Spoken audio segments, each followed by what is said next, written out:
pemilu nasional itu kita akan mendesain bukan 5 surat suara. Jadi 5 pemilu tetapi tidak harus 5 surat suara. Gitu. Ya, jadi pemilunya tetap yang dipilih adalah presiden, wakil presiden, DPR RI, DPRD provinsi, DPRD kabupaten kota, dan DPD, tetapi tidak harus setiap jenis pemilu tadi 1 surat suara.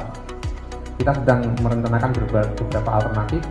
Ada yang sepenuhnya 1 surat suara itu bisa mencakup 5 pemilu itu, atau 2 atau 3. Maksimal kita merancang 3 surat suara.